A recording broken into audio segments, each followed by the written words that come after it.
Perhatian.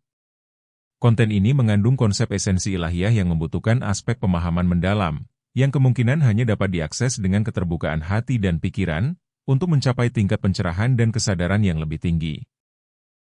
Oke, nah Pak Kodim sekarang yang lagi rame di berita, ini mungkin kalau direspon sama Pak Kodim akan terasa spesial sekali gitu, karena ada ormas yang menolak disuruh mengelola tambang tapi menolak gitu. Ada yang sudah dikasih kebebasan untuk mengelola tambang misalnya, dan itu ormas terbesar, sebut aja misalnya NU gitu ya. Ini kan terjadi banyak perdebatan di tengah-tengah masyarakat, pro dan kontra gitu. Nah, sebagai seorang guru, bagaimana Pak Kodim melihat hal seperti ini gitu? Ya, jadi yang perlu saya sampaikan ya, semua ormas dulu didirikan itu sebenarnya untuk membangun ya tatanan sosial dalam kehidupan bersama. Jadi yang jelas tidak ada ormas tujuannya itu ya untuk berusaha. Ya, ini dulu ya. Nah, terus berusaha pun dibeda-bedakan kan ya.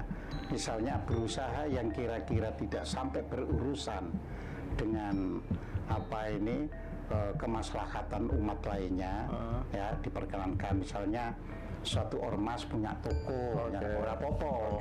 Karena toko itu memang untuk melayani semua pihak, tidak peduli orang yang beli itu dari ormas lain atau warga sendiri ya. Begitu pula ada ormas yang ya, saya ini pernah diundang ke suatu ormas yang ormas itu kalau butuh itu harus dari tokonya sendiri. Jadi dia enggak boleh kan. Iya, pemberdayaan anggota ya. Dia pemberdayaan anggota. Iya. Tapi tokonya dia boleh dibeli oleh siapapun. Iya. Tapi untuk warga, ya kan. Jadi itu dia punya catatan. Misalnya di Jakarta Selatan, nama tokonya ini, Jakarta Utara ini, sehingga anggotanya itu harus beli di tokonya, bukan di toko lain. Sebaliknya, toko yang dikelola oleh organisasi tersebut melayani semuanya. Ya. Nah, jadi seperti itu. Nah, yang sekarang diributkan ini kan menyangkut suatu usaha, yang usaha ini berkaitan dengan lingkungan hidup. Nah, ini jadi rame gitu. Seandainya tidak ada kaitannya dengan lingkungan hidup, ya tidak akan rame. Ya kan? Karena lingkungan hidup itu tidak bisa dengan serta-merta hanya sekedar digali terus dijual. Ya, itu harus ada AMDAL. Ya? Iya, jadi analisis mengenai dampak lingkungan. Ya, itu harus ada dulu. Ya, jadi contoh ya yang keliru AMDALnya nanti seperti di Sidoarjo itu. Ya? Lapindo ya. Lapindo itu. Jadi seperti itu. Nah, tentu kan bahaya kalau sampai ormas nangani ya terus terjadi seperti itu ya. Ya, kalau perusahaan tinggal negara ngusut terus ke orang atau perusahaan yang melakukan usaha seperti Lapindo itu. Tapi kalau ormas terus nanti ada tuntutan sosial, jatuh ormas itu. Ya. Makanya seyogianya ormas itu ya berpegang yang untuk kemaslahatan umum secara netral saja. Jadi tidak melibatkan ini dan itu. Jadi seperti itu ya. Karena seperti Al-Qur'an sendiri itu melarang orang melakukan sesuatu tapi malah dunia itu rusak ya. Jadi perintahnya misalnya di surat Al-Baqarah ayat 11 ya. Itu bisa dibaca, itu terakhirnya itu wala tufsidu fil ard. Jangan engkau merusak ya bumi. Nah, ini ngeruk-ngeruk batu bara dan sebagainya itu ya, kita di negara berkembang yang bukan ormas saja sudah rusak. Ya. Yang bukan ormas saja yang memang bidangnya untuk itu ya, itu sudah rusak. apalagi gitu kan, ormas yang tidak memiliki ya istilahnya orang-orang secara spesifik untuk nangani itu. Iya sih, agak gimana gitu ya kalau dipikir-pikir gitu ya. Jadi di situ nggak sesuai bidangnya gitu kan. Jadi ya memang kalau orang itu hanya melihat, wah ini kita disediakan oleh negara ada apa ini sesuatu keuntungan yang bisa dianu ya. Ya, jadi gini, ini real ya. Ketika zamannya Gus Dur ya, itu banyak sekali ya toko pasar yang dikelola oleh non sewu itu oleh anggota GP Ansor. Iya. Ya, masih ingat kan itu kan? Iya. Ya. Tapi setelah Gus Dur itu lengser, ya, itu kan ditinggal, akhirnya nggak ada lagi yang ya. Nah kita kan nggak ingin terjadi sesuatu keburukan yang berulang-ulang.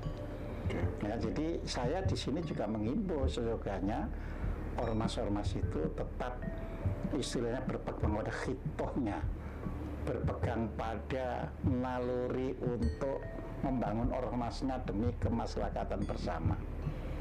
Jadi itu sebab begitu mencakup hal-hal yang sifatnya itu pakai ada lingkungan dan sebagainya, politik itu masuk. Kita jangan sampai ormas itu dipolitisasi. Jadi itu. Ya. Menurut Pak Gojim, tanpa kemudian mendapatkan jatah dari pemerintah lewat mengelola tambang itu, karena itu riskan sekali dengan tukar guling kekuasaan ya, politik gitu ya. Ormas sebenarnya masih bisa menghidupi dan melakukan pembiayaan sampai ke bawah gitu. Masih aman sebenarnya. Bisa. Contohnya ya, kita ambil contoh. Kemarin dengarkan bahwa Muhammadiyah itu menarik ya uangnya. Oh, yang sampai bikin itu ya, collab itu ya. 13 triliun. Itu kan bukan karena dari tambang, tapi semata-mata karena bangun poliklinik, manajemen organisasi ya. Manajemen organisasinya yang baik, ya. Iya sih, benar. Tadi kita itu punya peluang macam-macam, tapi jangan ya melakukan bisnis yang bersentuhan dengan hal-hal yang ada kaitannya dengan politisasi dan apalagi terkait merusak ekosistem, apalagi merusak lingkungan. Berdagang silahkan, buka mall silahkan, banyak. Ya kan?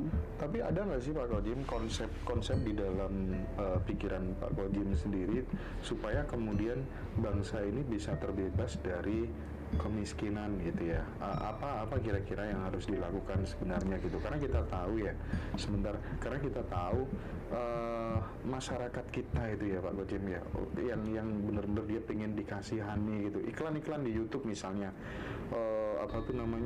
ini santri-santri kami gitu makannya hanya dengan roiko, misalnya dengan nasi putih, Al-Quran, lusuh gitu, mohon Bapak Ibu untuk memberikan bantuan gitu ya. Terus belum lagi setiap di pinggir masjid tuh, kalau kita ke Jawa Timur gitu ya, ke salah satu tempat tertentu itu orang pada bawa mikrofon gitu sambil bawa umplung gitu kan, kayak ngemis-ngemis membangun tempat ibadah gitu. Itu di mana-mana kayak gitu Pak Gojim. Ini kita miris sekali gitu. Apa pikiran Ahmad Gojim terkait hal itu? Begini, di dalam kehidupan ada organisasi yang tanpa begitu. Ya, jadi kita tidak membicarakan kaitannya organisasi itu dengan hubungannya dengan masyarakat lain, tapi bagaimana dia mendapatkan dana. Contohnya misalnya ya lembaga dakwah Islam Indonesia atau disingkat LDII, dia membangun sesuatu tanpa meminta kepada yang lain. Dia hanya mengandalkan infak atau sedekah dari warganya. Dia tidak minta apa-apa. Ya. Thariqat Sidikiyah juga gitu juga. Thariqat Sidikiyah juga begitu. Ya. Jadi bisa. Jadi artinya di pikiran kita itu asal kita mau berpikir yang lurus-lurus saja, ya banyak menemukan jalan.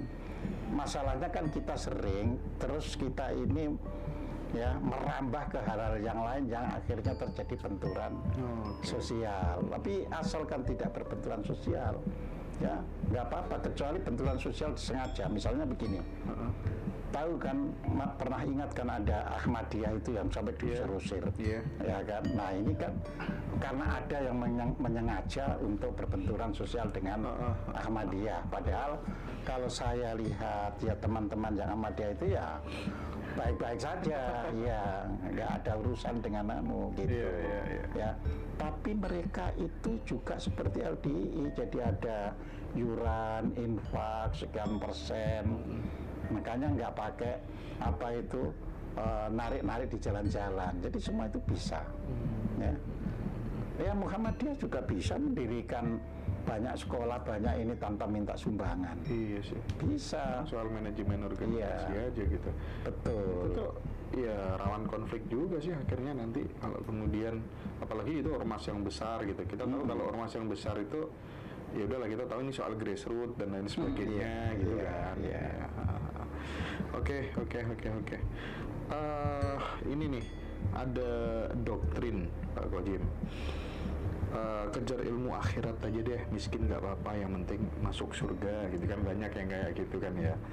Nah pertanyaan saya, Pak Kojim dulu itu kan pernah mengatakan di Al-Quran nggak pernah ada yang namanya surga seperti yang kita bayangin selama ini gitu kan ya. Itu mungkin perlu diulas lagi karena masih banyak teman-teman yang belum paham soal ini gitu, termasuk miskin itu sebenarnya takdir apa enggak sih gitu, takdir sama free will gitu, bagaimana Pak Kojim? Oke, jadi gini, kalau di Al-Qur'annya sendiri ya nggak ada kejar ilmu untuk surga, miskin di dunia, nggak ada apa-apa, itu tidak demikian ya. Itu sudah ditegaskan di dalam surat Qasas, Al-Qasas ayat 77. Ya. Jadi di situ dikatakan ya, carilah ya suatu keberuntungan gitu kan, untuk kehidupan di masa depan, yang di situ biasanya itu diterjemahkan dengan kehidupan akhirat. Karena kata-kata itu kan darul akhirah. Ya, darul akhirah itu sering diterjemahkan ya kampung di akhirat. Padahal itu penerjemahan. Kita pun bisa menerjemahkan carilah kebahagiaan atau keberuntungan itu di masa depan, untuk masa depan, dengan apa yang telah dianugerahkan Tuhan pada diri kita, ya, pada dirimu di situ kan, apa yang sudah diberikan Tuhan pada diri kita itu, ya mata, telinga, hidung, mulut, tangan, pikiran, kaki dan sebagainya itu.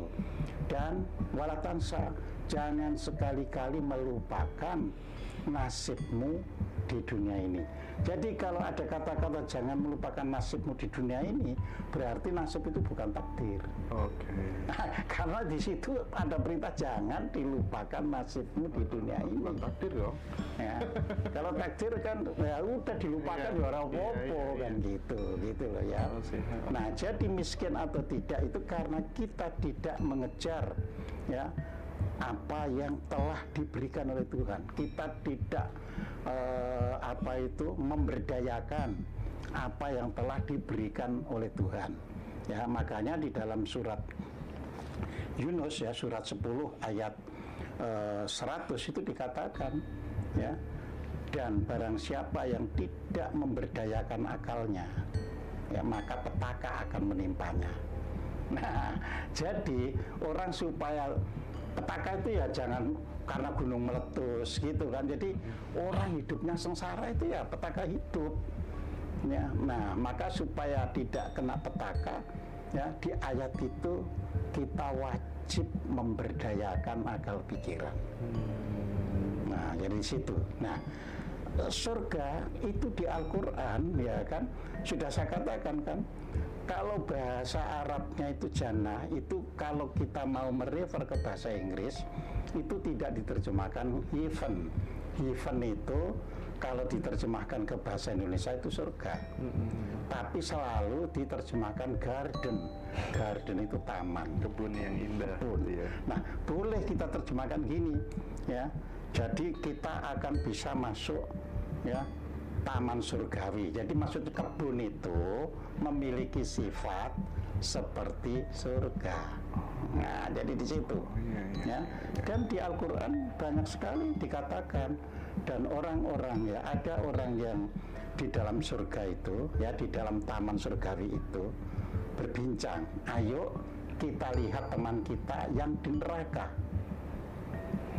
Nah, bayangkan itu ada di surat 7 ayat 44. Ya. Jadi di surat 7 ayat 44 itu ada orang yang di surga itu berunding untuk menemui temannya yang di neraka. Ya, setelah sampai di neraka tanya pada temannya itu, gimana kamu dapat apa? Nah, artinya kan kalau surga itu sebagai tempat, ya kan, dan neraka sebagai tempat. Oh, gimana itu datang ke orang yang di neraka itu? Ya. Iya sih. Ya. Iya sih. Nah, nanti di Serat Centini itu ada perumpamaan begini. Ya. Ya. Jadi seorang perempuan yang namanya itu Dewi Aklimah, ya. Dewi Aklimah ini orang yang wah jujur, perbuatannya baik. Ini Serat Centini ya. Jadi bukan di Al-Qur'an, bukan di hadis, tapi Serat Centini. Jadi si Aklimah ini, Nyi Aklimah ini perbuatannya baik, jujur, tidak pernah berdusta, ya. Tapi karena saking cemburunya si suami karena dia cantik, jadi dia selalu dituduh berdusta, salah gitu kan. Akhirnya dipukuli dengan cambuk besi. Ya. Nah, suatu hari si Aklimah ini diambil oleh malaikat dengan tubuhnya untuk dimasukkan ke surga suatu hari. Tapi karena dia itu sangat cinta kepada suaminya, dia malah nggak mau di surga itu nangis. Ya Tuhan, akhirnya kan cinta sama suami, meskipun dia itu menyiksa saya tetap cinta kan gitu kan. Nah, akhirnya Aklimah ini ya minta ke Tuhan, akhirnya Tuhan bilang kepada malaikat Jibril, bawa itu Aklimah itu untuk menemui suaminya yang sekarang ada di neraka. Karena suaminya tadi kan suka menyiksa, suka dimasukkan neraka. Itu nggak apa-apa, saya lebih baik tinggal bersama suami di neraka. Akhirnya dia masuk neraka itu, api pun lari. Jadi api neraka itu lari, bayangkan kan, sehingga dia bisa menemui suaminya. Iya. Lalu oleh Tuhan ya sudah angkat keduanya ke surga. Ya, di situ dibuat kisah oleh Centini bahwa ya orang yang mencintai orang lain dengan baik bisa mengentaskan orang yang di neraka itu masuk surga. Jadi artinya kita di dunia ini kalau kita selalu berbuat baik sama orang, maka orang yang kita kenal buruk pun kalau kita itu mencintainya, ya bisa terangkat oleh itu. Nah, sayangnya surga yang dibayangkan oleh sebagian besar umat itu surga yang dikhayalkan.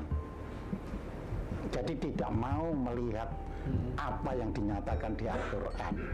Ya, yang orang ketemu ya kan, terus dinyatakan di Al-Qur'an surga itu seluas langit dan bumi. Loh, iya kan, kalau surga itu ruangan kan nggak ada untuk siapa-siapa lagi, seluas langit dan bumi. Ya kan? Terus hadis misalnya bilang, ya kan, bahwa langit dan bumi tidak bisa ya menjangkauku, tetapi hati seorang yang beriman bisa mewadahiku. Berarti kan Allah yang menciptakan ini bisa bertempat tinggal di hati, ya kan, kayak begitu. Jadi kita memang perlu kearifan, ya kan, sehingga pikiran kita itu bisa lurus dan akhirnya kita bisa menjangkau masa depan dengan jelas. Kita tidak perlu takut. Ya, saya itu selalu pada anak-anak kecil itu, karena ada yang bilang saya ini takut masuk neraka. Kita harus memberitahu, selama kamu tidak berbuat jahat, ya kan, ya tidak perlu takut masuk neraka itu, ya. Jadi selama tidak berbuat jahat. Ya. Tetapi saya juga paham banyak organisasi yang mendoktrin ya anggotanya itu dengan ancaman neraka. Ya, ini kasihan. Jadi ada orang ya yang datang ke saya ya sulit untuk tidur. Ya, gara-gara takut neraka. Gara-gara takut neraka. Terus saya tanya, kenapa sulit tidur gara-gara takut neraka? Takut Pak, begitu tidur terus mati masuk neraka. Jawab Pak. Alah, gitu ya. Iya. Jadi kita harus mendidik ya anak didik kita ke masa depan itu, selama kamu tidak melakukan keburukan, kejahatan, nggak ada neraka bagimu. Harus diajarkan begitu. Iya.